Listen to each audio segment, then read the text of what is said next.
Kansas, 1874, and the wind came off the Solomon River flats the way it did in late August, dry as a held breath, carrying dust and the smell of cut prairie hay and the faint iron tang of a storm that would not arrive for 3 days yet.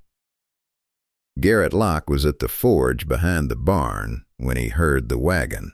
He had been shoeing a mare since noon, and he was black to the elbow and in no humor for company. And he came around the corner of the barn with the hammer still in his hand because a man alone 9 miles from Bellamy answers a strange wagon the way he answers weather, ready. There were 3 men on the box and a woman in the bed. She was sitting upright on a crate with her back against the sideboard and her chin level, and she was looking straight at him, and her wrists were bound in front of her with a length of trace chain and a padlock. Garrett Locke stopped walking. "Mister Locke?" The man on the near side climbed down, brushing at his coat, all teeth and civility. "Merritt Dowd, Overland Matrimonial Company, St. Louis. I have the honor of delivering your bride." Nobody said anything for a moment. The mare stamped in the barn. Far off, a meadowlark did what meadowlarks do, and did not care about any of it. "She is in chains," said Garrett. "She is, and I regret the necessity." Dowd produced a folded paper and held it out with the easy sorrow of a man who has explained a thing 100 times. Miss Wexler proved difficult on the road. 60 miles of difficult.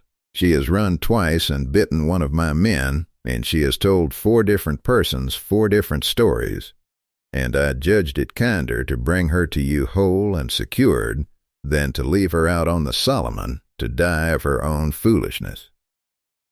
The contract stands. $200 on delivery, less the 60 you have already remitted. Garrett did not take the paper. He walked past Merritt Dowd entirely, past the wheel, and stood at the tailgate of that wagon and looked up at the woman sitting on the crate in a dress that had been good once and had been slept in for a week.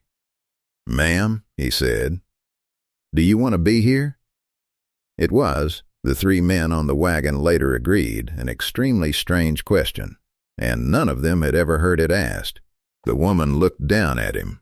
Her eyes were dark and very steady and rimmed red with dust and no sleep, and she said, in a voice worn to gravel, "No, sir, but I want to be here a good deal, more than I want to be in this wagon."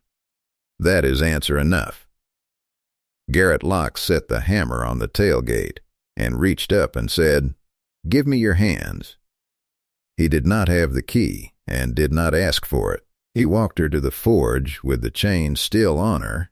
She would not be carried and would not be helped down, and got off that wagon on her own, which he noticed, and he sat her on the shoeing stool and laid the chain across the anvil horn and took up the cold chisel, and he broke the 4th length with 3 strikes, working slow, one hand shielding her wrists from the ring of it. The chain came off in 2 pieces and dropped in the dirt. Behind them, Merritt Dowd said, "That padlock is company property." "Then, you may put it on your bill," said Garrett Locke, without turning round, "along with what I am about to say to you." He stood up. He had the 2 lengths of broken chain in his left hand, and he did not put them down. And afterward he could never entirely explain why he had picked them up at all. "Mr. Dowd, that woman rides in my wagon in the morning to Bellamy, and she says her piece to Marshal Hoyt, and if her account and yours agree, then you will get your $140 out of my hand, and I will beg your pardon in front of the whole town. If they do not agree, you will wish very much that they had." He tipped his head toward the road. "You will camp off my ground tonight. There is water at the second draw. Do not be on this section at sunup." Dowd's smile did not go anywhere, but something behind it sat down. "You have paid $60 for a woman, Mr. Locke. I have paid $60 for a letter writing service and a stagecoach seat. said Garrett, "and if any man tells me different in the next 5 minutes, he can tell it to the marshal, too." They went. That was the thing that told him most, that 3 grown men with a lawful contract and a shotgun under the box went without much argument at 7 o'clock in the evening, and did not stop at the second draw, and did not stop at all until they were past the Bellamy Road fork. The house at Locke's was cottonwood framed and sod-backed. 1 long room and a lean-to, with a porch he had built too wide, because his wife had wanted to sit out in the evenings and had never got a summer in it. He stopped at the step with the woman beside him and the broken chain in his hand, and said, "Before you cross that, I will say the rest of it, and then you may do as you like. There is no contract. Whatever that man has on paper is between him and me, and I will settle it. The bay mare in the near stall is sound, and she is yours if you want her, tonight or any night. And there is $40 in a tin on the shelf, and better than half of that is yours whether you stay till morning or ride out inside the hour. The road east goes to Bellamy, and the road north goes to Fort Harker, and there is a Methodist woman in Bellamy named Ida Pruitt, who would take you in and ask you nothing. I sent for a wife because this house has been quiet 3 years and I got tired of it. I did not send for anything else, and I will not have anything else." He looked out at the flats rather than at her, which she noticed and was grateful for. "You are a guest in my house tonight, and I will sleep in the barn, which I would do the same if you were the parson. That is all of it." The woman stood a long moment at the bottom of his step in the last of the light. "What is your name?" she said. "Garrett Locke. Mine is not Wexler." She said it plain, the way a person sets down something heavy. "My name is Vera Dunmore, and I am not the woman you sent for, and I will tell you the whole of it if you feed me, because I have not eaten since Tuesday, and I have found I cannot say it well when I am hungry." She ate a plate of beans and salt pork and cornbread, and did not speak until it was gone, and Garrett Locke did not push her, and did not sit across from her either. He sat sideways to the table with his boots toward the door, which put her nearer the way out than he was, and she noticed that too. Then she told him. "The woman you sent for was named Alice Wexler, and she was 19 years old, and she came out of St. Louis on the 2nd of August with 3 other women and Merritt Dowd's company. I was not one of the brides. I cooked at the road station at Fisher's Crossing on the Republican, and I have cooked there 2 years, and the Dowd wagons come through 4 or 5 times a season. Alice Wexler took a fever at Fisher's on the 9th. It went to her lungs, and she was 3 days going, and there was no doctor inside of 60 miles, and I sat with her the whole of it. She died on the 12th, a little before dawn, and I laid her out myself, and Dowd's man buried her in the cottonwoods above the crossing, and put no marker on her, because a marker is a thing people ask about." Garrett Locke had gone very still. "On the 13th, said Vera Dunmore, Merritt Dowd came into the cook shack and offered me $80 to be her. To ride out to a place called Locke's on the Solomon and answer to Alice Wexler and marry a rancher who had never seen her face. He had $60 of your money in his pocket and 140 more coming, and a dead bride is a refund and a live one is a fee, and he is a businessman." She turned the coffee cup on the table without drinking from it. I said no. Then I said I would be writing to the girl's people in St. Louis, because somebody has got to write, and a mother is owed knowing where her daughter is in the ground. And that was the piece I should not have said out loud. Mr. Locke and I have had 6 days on a wagon to understand it. It was not the refusing. He could live with refusing. It was that I knew there was a grave in those cottonwoods with no name on it, and that I meant to put it on paper. The lamp guttered, and Garrett reached over and turned it up without looking away from her. "They took me off the station porch the next morning," she said, "2 of them, in daylight, and told the station master I had signed on as a bride and changed my mind, and that they had a contract. He believed it. Why would he not? They put the chain on the second day when I got 12 miles down the Republican on foot, and after that they never took it off. And every place we stopped from there to here I was the difficult bride who tells 4 stories. Because a woman who is telling the truth in a chain sounds exactly like a woman who is lying in a chain." She looked up at last. "That is the whole of it. I have got no paper and no witness, and $80 I did not take. And I am telling it to a man who is out $60 and a wife. And I know exactly how it sounds." Garrett Locke sat for a while with the 2 pieces of broken chain on the table in front of him, where he had set them down without thinking. "It does not sound like anything," he said. "It is either true or it is not, and there is a way to find out, and it is 9 miles off." "What way?" "The grave," said Garrett. "You said cottonwoods above Fisher's Crossing. A man does not invent a grave he can be taken to. He rode out for Bellamy at 4 in the morning, an hour before light, and he did not wake her to say so. He left a note weighted with the smaller piece of chain on the table where she would find it, which said only, 'Back by noon. Mare is yours. Bread in the tin. G.L.'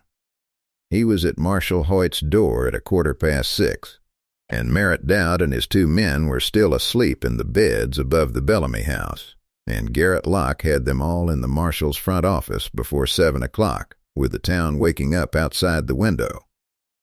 What he said there got repeated in that county for 20 years, and it was not long. "Marshal, this man sold me a woman yesterday," said Garrett Locke. "That is the plain word for it, and I will not use a softer one. And I want it in your book that I paid $60 into it before I knew what it was, because I am not going to stand here and be the honest party in this room by accident. He tells me she is Alice Wexler of St. Louis. She tells me Alice Wexler died at Fisher's Crossing on the 12th of August and is buried in the cottonwoods above the ford with no marker on her, and that this man offered her $80 to answer to a dead girl's name. One of those is a lie, and it is 9 days hard riding to find out, or it is 2 days to Fisher's and a shovel. I will pay for the ride. I will pay for the shovel, and I will say the rest of it now in front of these men, so that there is no mistake later about who said what. Mr. Dowd, if there is a girl in those cottonwoods, you are going to hang, and I am going to be standing where you can see me." Merritt Dowd said it was slander, and said he would have a lawyer out of Salina, and he said a good deal else, and Marshal Hoyt, who was 61 years old, and had been a marshal long enough to know the difference between a man protesting and a man calculating, listened to all of it, and then wrote down a description of 3 cottonwoods on the Republican River and told Dowd he would not be leaving Bellamy that week. That was the 8th of the morning. Garrett Locke was home by noon, as he had written, and Vera Dunmore was in the yard with the bay mare on a lead and the mare's off hind picked up in her lap, taking a stone out of it with a hoof pick she had found in the barn.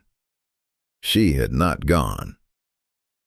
Before the trouble came back down that Solomon road, and it was already coming, saddled and moving in the dark, there were 9 days of ordinary weather at Locke's ranch, and they were the making of everything that followed. If you have stayed with this story so far, stay a little longer. What comes next is the part that changes both of them. And if you find yourself moved by tales of love that arrived in the worst way and stayed anyway, the bell beneath this story is how we keep meeting like this, 9 days, while a deputy and a hired man rode north to the Republican with a shovel. Vera Dunmore slept in the house, and Garrett Locke slept in the barn, and neither of them discussed it again after the first night. She cooked, because she was a cook, and it was the only currency she had, and she would not be a guest. He mended the corral. They did not talk a great deal, and what they said was mostly about work, and it was, both of them privately thought, the most restful company either had kept in years. He learned things about her by watching, which was how he learned everything. He learned she could not sleep with the door latched, and that she had put the bed against the wall the first night so she could see it, and he took the latch off the inside of that door on the second morning, without saying a word about it, and hung a curtain instead, and she stood looking at the empty screw holes for a while, and did not say a word about it either. He learned she knew stock.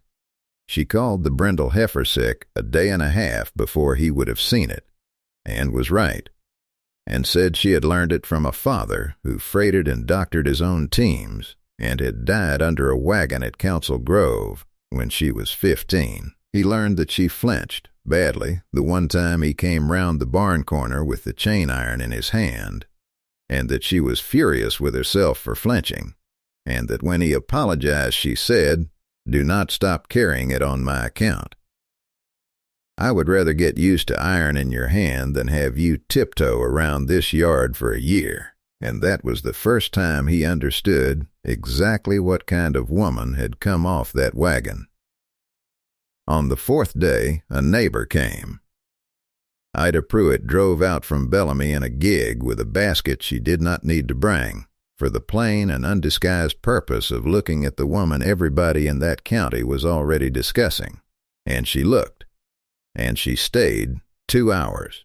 And she went home and told Bellamy what she had found, which was a woman in a borrowed apron making bread in a rancher's kitchen while the rancher slept in his own barn, and not one single thing in that house out of order.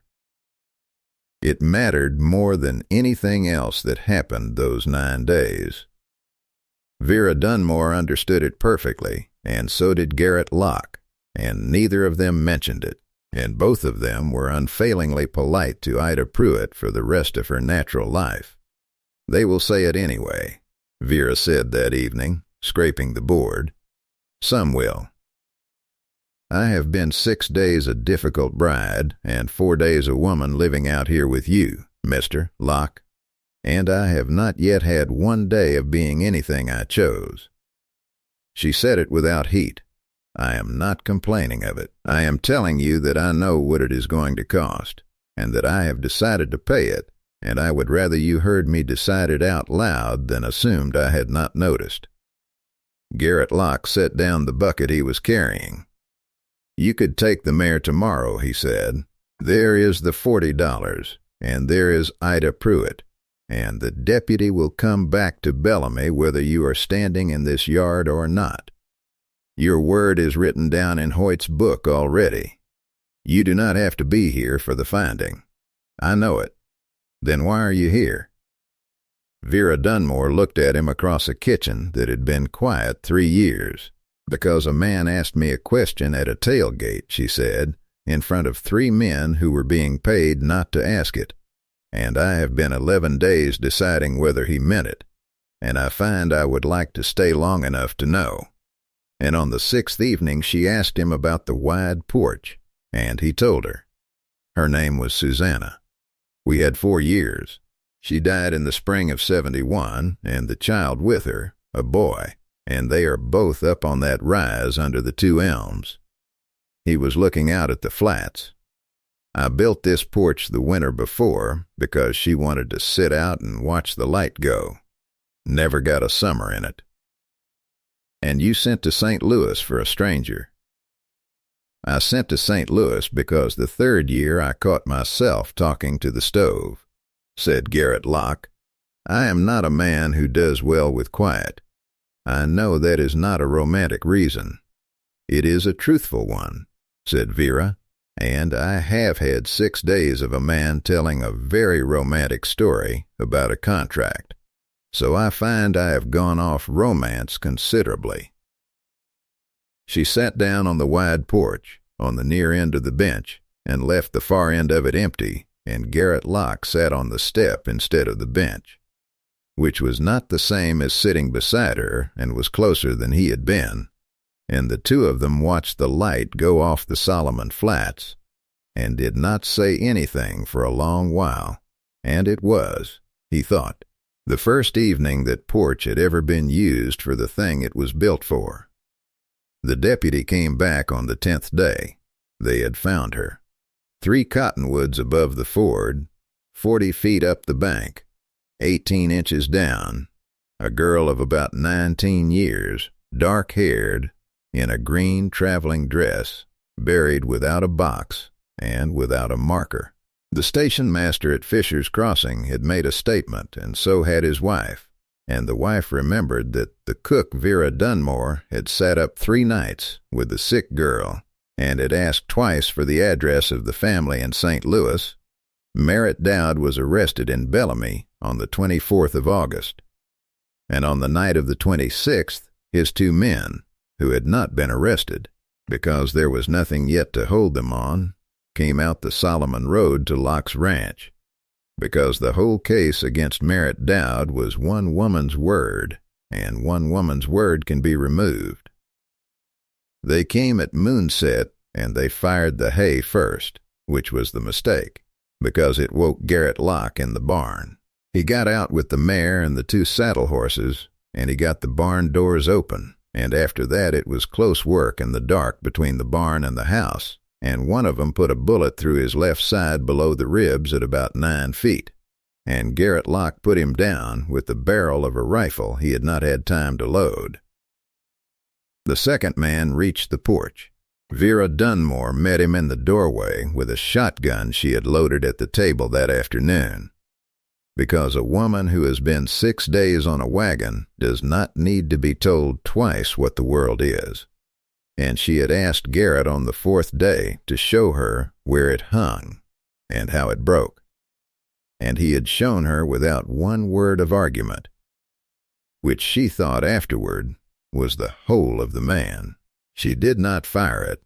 She stood in that doorway with the barrels down and said, "Quite level, mister. Pitt, there are 4 men in Bellamy who have that grave dug up and a statement out of Mrs. Fisher, and the case does not sit on me any more, and it has not for a week. You have ridden 9 miles to kill a witness who does not matter." Her hands were steady, and her voice was not entirely. "The hay is burning, and my man is shot, and I have got both barrels and no earthly reason not to. Get on your horse." He got on his horse. She had him inside before the barn went in.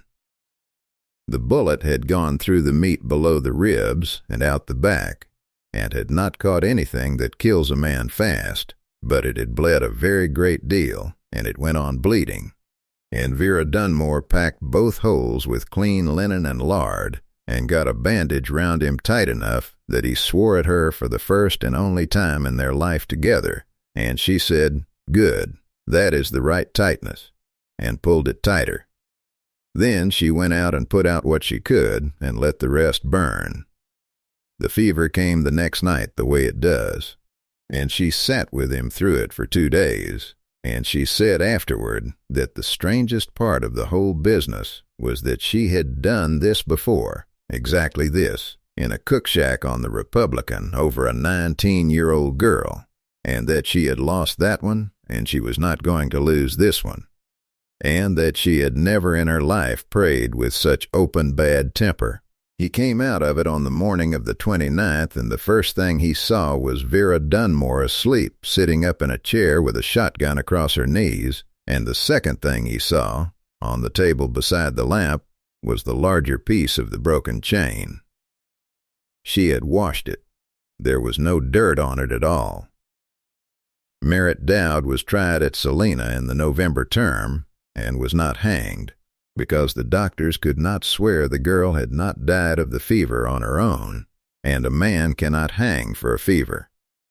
He got 11 years for abduction and false imprisonment and fraud, and his 2 men got 7 apiece, Pitt was taken at Ellsworth in September on Vera Dunmore's description, which she gave to the marshal in a flat voice from a chair beside a sick bed and never once altered.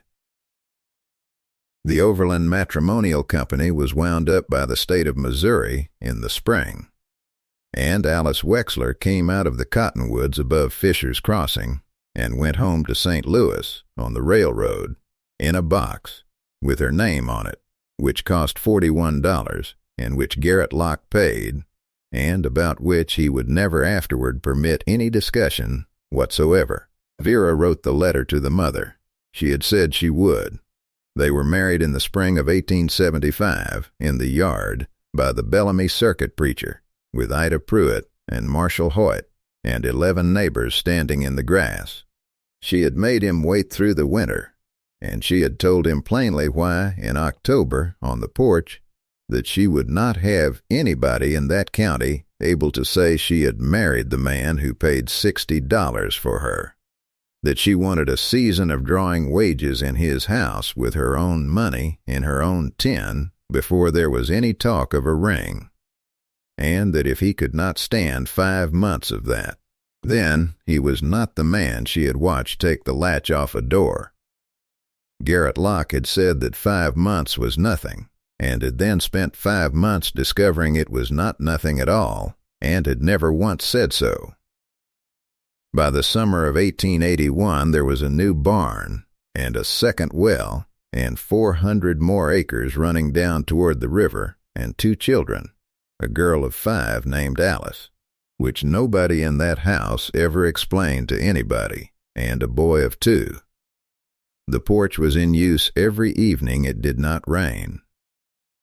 There is a photograph from that autumn, taken at Bellamy, a rancher of 45 standing with his hand on the back of a chair, and a woman of 36 sitting in it with her hands in her lap and her chin level, exactly the way she had held it sitting on a crate in the bed of a wagon. And on the door of that house, on the frame, there is a hasp and a hook, hand-forged, a little heavy for the work, the iron blacker and older than the wood it is set into.